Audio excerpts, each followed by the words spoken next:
Bom, eu sou o Marcelo e juntamente com o Peter a gente vai apresentar hoje a pirólise, que foi o tratamento inovador de tratamento de lodo que a gente encontrou ali nesse artigo de 2024, que a gente pode observar o nome nos slides, que foi publicado no periódico Journal of Cleaner Production, que basicamente nesse artigo eles utilizam a metodologia de avaliação do ciclo de vida para comparar o impacto ambiental da pirólise do lodo de esgoto com métodos tradicionais. Esses métodos englobam compostagem, digestão anaeróbia, e esse estudo ele foi empregado ali em 2 municípios da Suécia, com foco na recuperação de nutrientes e na transição para uma economia circular. Então a gente tem as etapas de tratamento desse lodo, destacando elas. Então antes de ser encaminhado ao reator da pirólise, esse lodo ele vai passar por uma etapa de pré-tratamento, na qual ele vai ser submetido à secagem com o objetivo de reduzir seu teor de umidade. Em seguida, um material seco ele vai ser submetido à pirólise lenta em um reator rotativo operando a 700 graus, sob baixa taxa de aquecimento, tempo de residência de 1 hora e atmosfera de nitrogênio. Bom, esse processo ele vai resultar principalmente na formação de biochar e gás de pirólise. Esse biochar constitui de um resíduo sólido rico em nutrientes, especialmente fósforo e nitrogênio, tá? Então ele vai poder ser utilizado na agricultura como alternativa aos fertilizantes minerais e também como condicionador da fertilidade do solo.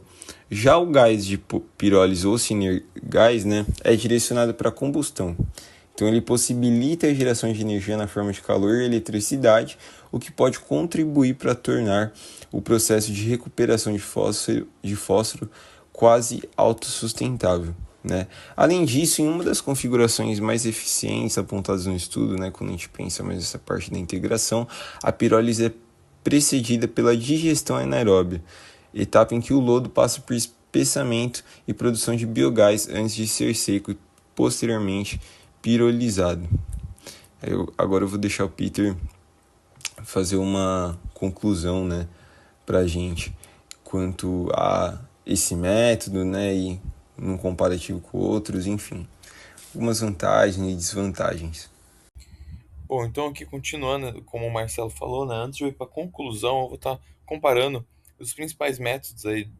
de tratamento de lodo, Então, primeiramente, a compostagem com substituição de fertilizantes, é um método mais simples e mais barato, porém apresenta desvantagens importantes, como a emissão de gases de efeito estufa e o risco da contaminação.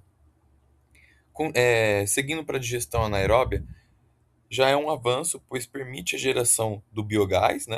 mas ainda não resolve totalmente o problema dos contaminantes e também envolve impactos relacionados ao transporte e à aplicação, E, por fim, a pirólise, que se destaca por ser uma tecnologia mais avançada, capaz de inclusive, remover os poluentes, reduzir os microplásticos e produzir o biochar, que é como a gente tinha até dito anteriormente, que pode ser utilizado como um fertilizante. E ainda tem, por outro lado, um consumo alto energético, por exigir esse aquecimento,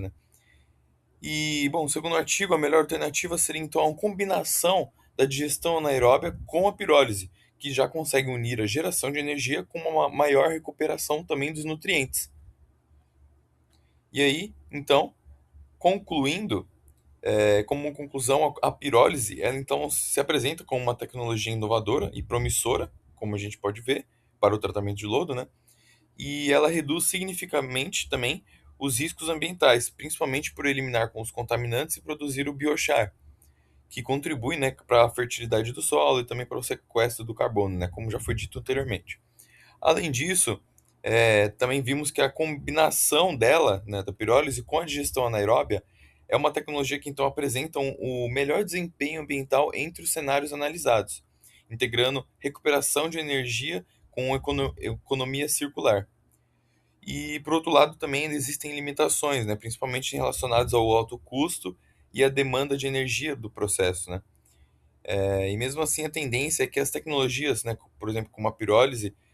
ganhem mais espaço no futuro devido à necessidade de soluções mais sustentáveis para esses tratamentos dos resíduos sólidos. E bom, basicamente foi isso. Aqui estão as nossas referências, que é o artigo que a gente utilizou. e muito obrigado.